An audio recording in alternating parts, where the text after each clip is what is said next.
Yo, what's up, guys? If you guys are watching today's video, that means the Chicago Bulls did not make any trades or moves at the NBA trade deadline.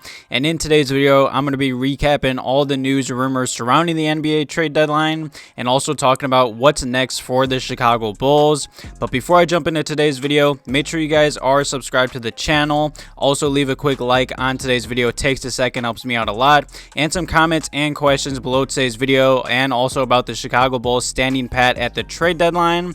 And let me just first off say, due to all the injuries and all the issues that the Bulls have been dealing with this season, I was kind of hesitant on if the Bulls should make a trade or not. I truly do believe the Bulls still need to add a big man to this roster for the NBA playoffs, but with all the injuries, I wasn't going to be mad if the Bulls did make some moves or if they did stand pat like they did.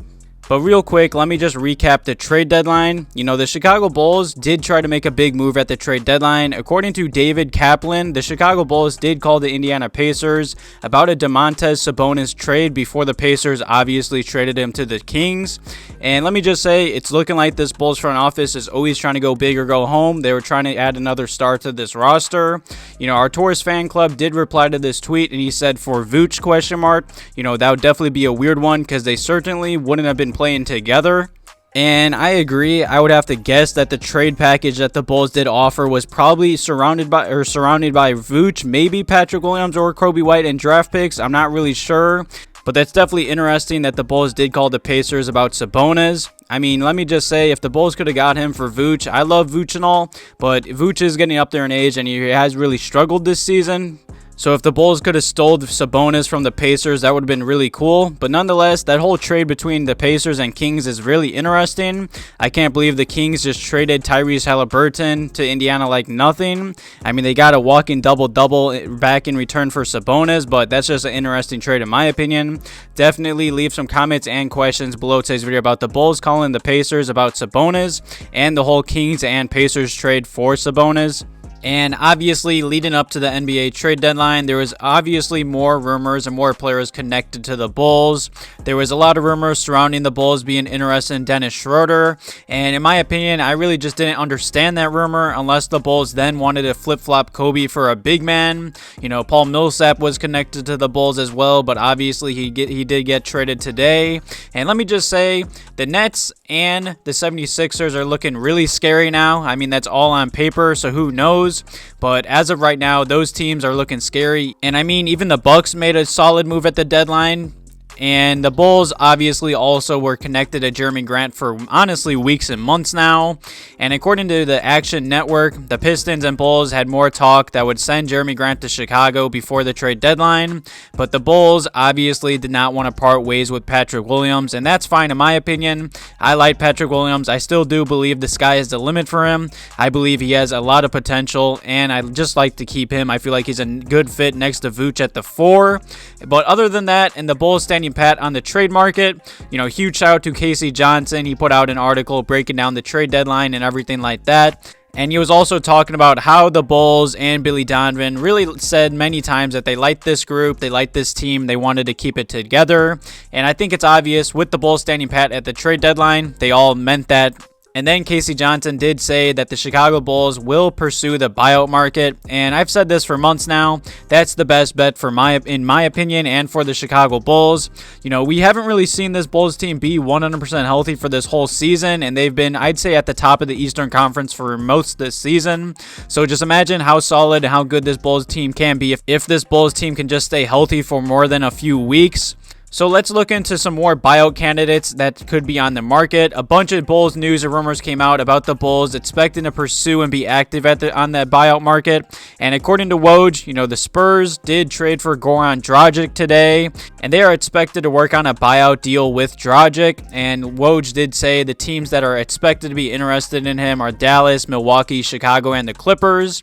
And I'm going to be honest, I did not expect the Bulls to be interested in him. I know Dragic's had some personal issues this season, or he's been hurt. I know he really hasn't played that much this season, but with the Bulls being linked to Dennis Schroeder, and obviously I'd say Caruso and Lonzo being out for 6 to 8 weeks or whatever like that, if he does get bought out, I would not be mad if the Bulls did target him. You know, Goran Dragic is getting up there in age. He is 35 years old. He's a 6'3" point guard or shooting guard. But if the Bulls could add him to this roster, this is just a total, I feel like, Arturas pickup.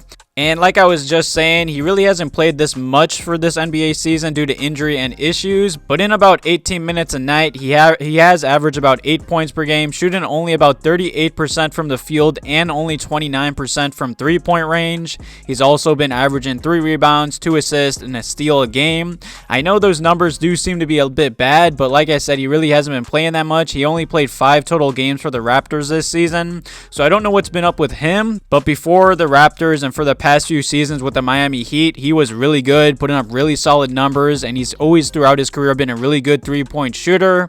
So if he does get bought out, it seems like the Bulls are going to be interested and target him, and I am 100% behind that deal if the Bulls do target him. Let me know below today's video if you guys want the Bulls to target Goran Dragic. And the next topic in today's video is another buyout candidate for the Chicago Bulls. I know me and a lot of Bulls fans have wanted the Chicago Bulls to trade for a big man or just make a move for a big man for a while now. And according to Joe Crowley and many NBA insiders, and I know many Bulls fans, I've even made a few past videos talking about him, have really wanted the Bulls to target Tristan Thompson. And according to Joe Crowley Hoops on Twitter, he said Tristan Thompson would be a priority on the buyout market for the Chicago Bulls. And that's huge. If the Bulls could get Thompson and Dragic on the buyout market, I believe those would be two great veterans on this Bulls team that the Bulls could add. I mean, in Tristan Thompson, he brings you size and toughness, and he's been one of the best rebounders in the NBA for a while now. I know once a lot of NBA fans, including myself, hear that name, you get instantly turned off because the whole, I'd say, Kardashian curse and just all the Hollywood drama that Tristan Thompson has been dealing with. But on this season, he's been really solid. He hasn't really been playing that much. You know, he is getting up there in age. He is 30 years old. He is a 6'9" power forward or center.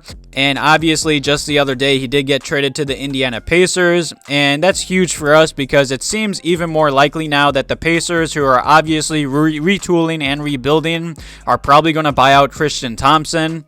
And on this season for the Kings, he did play about 30 games, and he's only been playing about 15 minutes a night. But in those 15 minutes, he's been playing really solid basketball. He's been averaging about 6 points per game, shooting 50% from the field, also averaging almost 6 rebounds in only 15 minutes played per game. Also a steal, also an assist, and a block per game as well. I'm 100% down for this. I know a lot of Bulls fans are going to really be sad that the Bulls didn't make any trades or moves at the trade deadline. But in my opinion, I'm fine with that. I'm just ready for this team to get healthy and see what we really have because we haven't really seen it for this whole season due to COVID, all the injury issues, and everything like that. Definitely let me know below today's video what your guys' thoughts are on the Chicago Bulls standing pat and the Bulls now being linked to Goran Dragic and Tristan Thompson. But nonetheless, thank you guys for watching today's video. Have a good one.